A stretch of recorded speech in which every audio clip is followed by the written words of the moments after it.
Semangat pagi. Terima kasih kehadirannya di channel saya, Esron Ricardo Nenggolan, dengan nama saya sendiri, Esron Ricardo Nenggolan. Terima kasih sudah bergabung di Golan Education.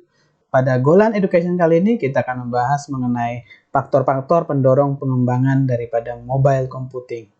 Oke, sebelum kita lanjut materi, jangan lupa bagi yang belum subscribe silahkan padamkan tombol merahnya gitu ya. Tapi kalau sudah padam, jangan diklik lagi gitu ya. Tinggal diklik loncengnya supaya update pengetahuan-pengetahuan baru. Oke, terima kasih. Jangan lupa nanti habis nonton silahkan di like dan juga komen untuk memberikan masukan kepada saya mengenai materi ini. Oke, baik. Terima kasih atas subscribe-nya, terima kasih atas komennya, dan terima kasih atas like-nya.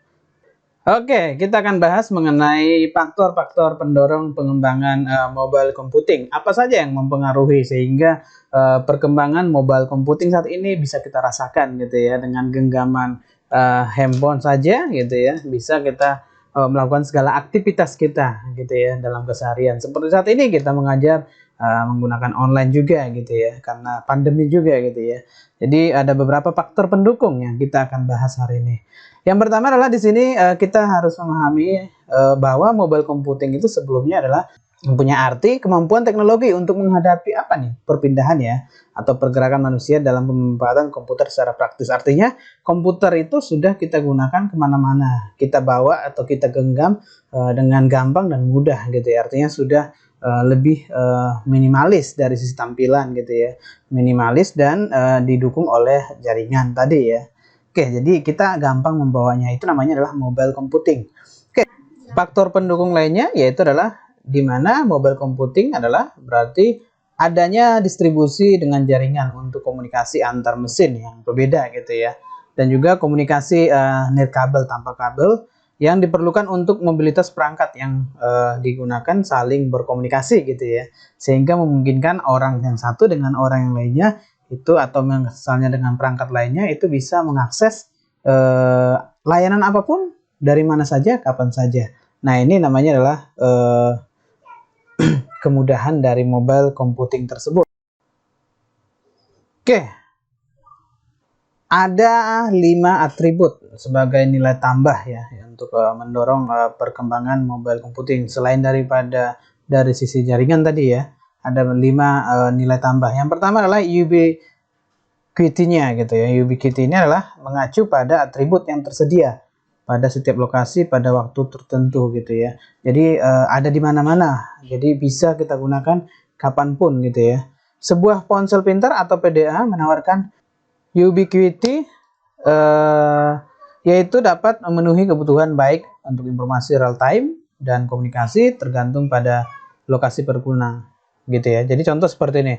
Ini konsep contoh ubiquitous-nya mobile computing gitu ya. Pengguna itu lihat di sini ada pengguna di lingkaran sini ya. Dia bisa terhubung kemana saja, dimanapun dan kapanpun di lokasi manapun gitu ya. Dia bisa terhubung dengan desktop, sensor, infrared, gitu ya, hospital, marketplace di sini nih, wireless network gitu ya, Bluetooth, kampus seperti sekarang yang kita gunakan misalnya ini. Kampus gitu ya, kita belajar online gitu ya, dengan menggunakan e-learning dan lain sebagainya gitu ya. Ada network, home, ini, wireless network dan lain sebagainya, museum dan lain sebagainya. Artinya di sini konsep dari ubiquitous adalah pengguna terhubung dengan berbagai layanan yang diakses melalui smart device dari manapun dan kapanpun gitu ya. Pada smart environment dengan menggunakan smart interaktif gitu ya. Jadi ada konsep interaktifnya. Hal ini akan mengubah paradigma computing time share by many people menjadi human time sharing by many computer. Jadi yang selama ini banyak orang yang berkumpul segala macam sekarang nggak lagi, tapi yang bertemu adalah perangkat-perangkatnya saja gitu ya. Nah, ini kemudahan. Jadi ini adalah terobosan baru di dunia mobile computing gitu ya. Apalagi saat sekarang pandemi itu mobile computing sangat diminati. Bagaimana hal ini mungkin gitu ya? Nah, ini adalah perkembangan dari teknologi sendiri yang mendukung. Yaitu yang pertama adalah mikroprosesor. Oke ya, jadi sudah berukuran sangat-sangat kecil sehingga mudah ditanamkan di perangkat yang digunakan pada aktivitas sehari-hari seperti handphone kita gitu ya. Yang kedua adalah storage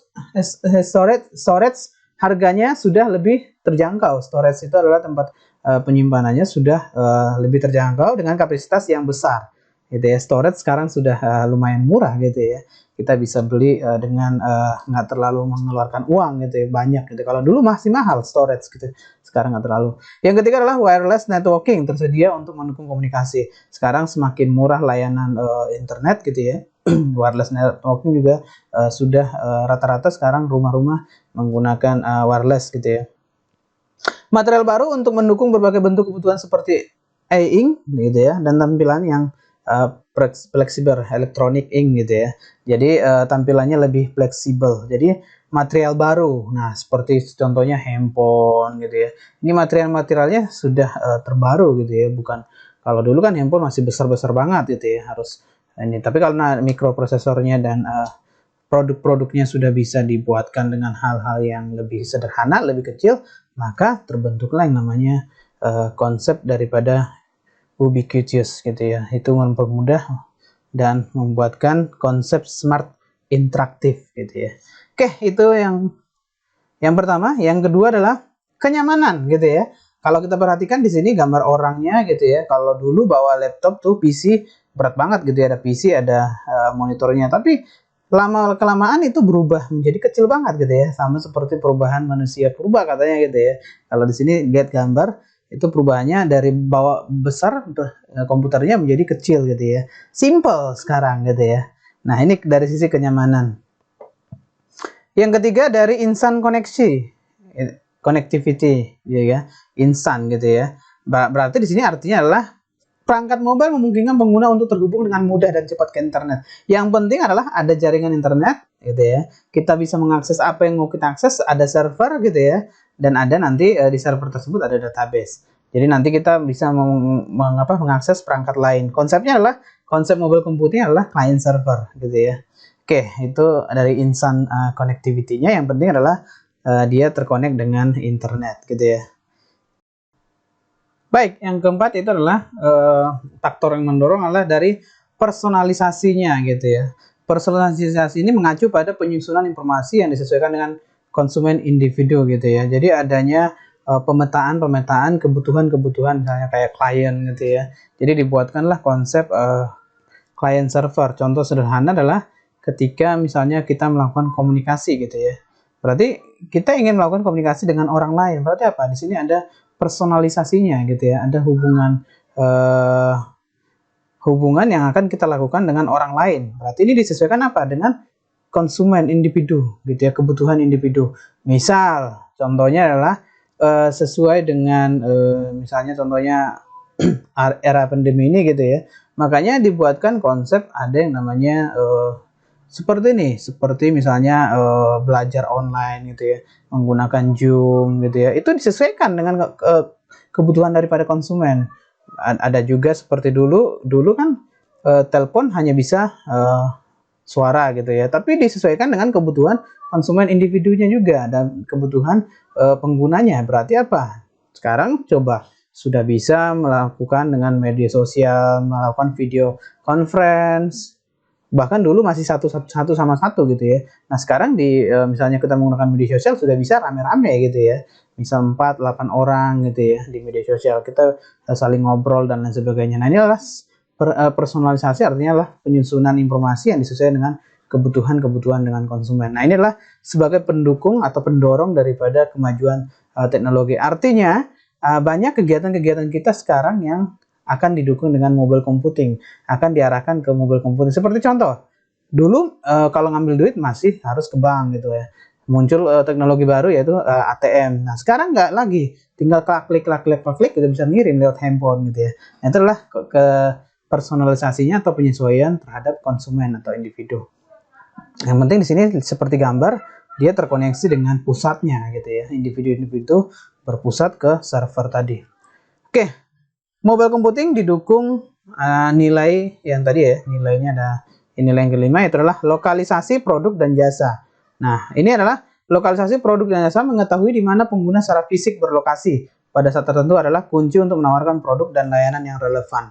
Nah, artinya sekarang dengan kemajuan teknologi sekarang, apalagi dengan penggunaan ID gitu ya, penggunaan Maps gitu ya, penggunaan daripada ID IP kita gitu ya, itu bisa kita mengetahui di mana keberadaan orang tersebut, di mana keberadaan produk tersebut dan lain sebagainya. Sehingga apa? Sehingga ini adalah sebagai pendorong nilai tambah dari mobile computing tersebut. Sehingga apa? Nanti secara otomatis bisa memetakan lokalisasi produk dan jasa yang akan dilakukan dengan menggunakan teknologi mobile computing tersebut. Gitu ya. Dengan bantuan apa di sini nih?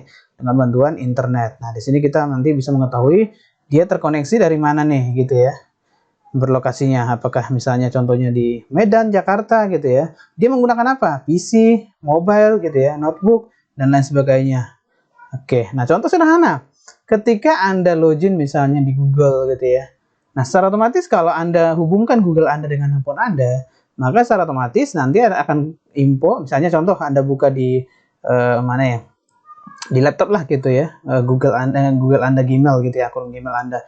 Maka secara otomatis kalau mencurigakan, artinya Anda membuka di perangkat lain, maka secara otomatis perangkat tersebut akan saling terhubung gitu. Dan di sini diinfokan kalau di handphone kita setting sistem verifikasi 2 langkah gitu ya, artinya verifikasi untuk koneksi ke handphone juga, maka secara otomatis di sini diminta untuk login gitu. Nah, itulah kecanggihan teknologi sekarang, adanya lokalisasi produk tadi. Oke ya, jadi dia akan mengetahui seperti apa konsep yang benar gitu ya, supaya apa? Tidak menyalahi aturan. Karena apa? Semakin canggih teknologi maka rentan dengan kejahatan, sehingga apa? Perlu yang namanya melakukan produk yang lebih terjamin gitu ya. Jadi ada di sini lokalisasi produk dan juga jasa, harus di sini mengetahui lokasi pada saat tertentu adalah kunci untuk menawarkan produk dan layanan yang relevan dalam penggunaan mobile computing. Oke, kita lanjut. Oke, sebagai tambahan kita lanjut.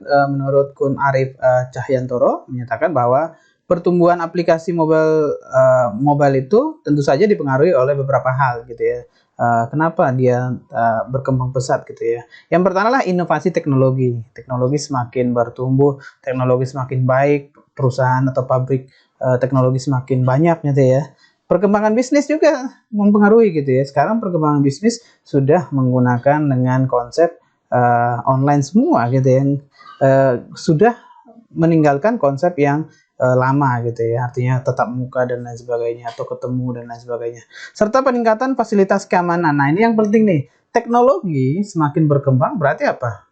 Fasilitas keamanan juga harus berkembang. Jangan sampai nanti keamanan ini menjadi sangat riskan gitu. Karena apa? Teknologi itu harus didukung dengan keamanan. Kalau tidak ada keamanan maka apa? Secara otomatis hacker ataupun cracker itu nanti bisa melakukan penetrasi atau melakukan uji coba dan lain sebagainya. Sehingga apa? Timbullah hal yang baik maupun yang tidak baik gitu ya. Nah, Anda sudah paham apa itu hacker dan juga cracker di situ. Nah, di sini artinya 3 hal ini adalah yang mempengaruhi perkembangan teknologi. Nah, kita lihat menurut salah satu ahli juga bernama Ville dari Association for Computing Machinery atau ASM gitu ya, mengungkapkan bahwa mobile computing setidaknya memiliki 3 unsur. Nah, ini mobile software gitu ya.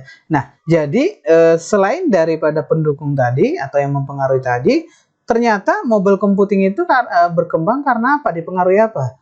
Munculnya software atau aplikasi gitu ya. Seperti sekarang, sangat banyak aplikasi media sosial saja, sangat banyak gitu ya. Seperti Facebook, Twitter, LinkedIn dan lain sebagainya.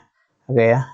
Itu banyak gitu ya. Itu yang kita gunakan. Dan selain itu, selain daripada software media sosial, software untuk bisnis juga banyak, software untuk sekolah dan lain sebagainya sudah banyak gitu. Nah, dengan perkembangan teknologi tadi, perkembangan hardware maupun software, itulah mendukung daripada terbentuknya atau mempengaruhi terbentuknya konsep mobile computing yang sangat diminati saat ini gitu ya.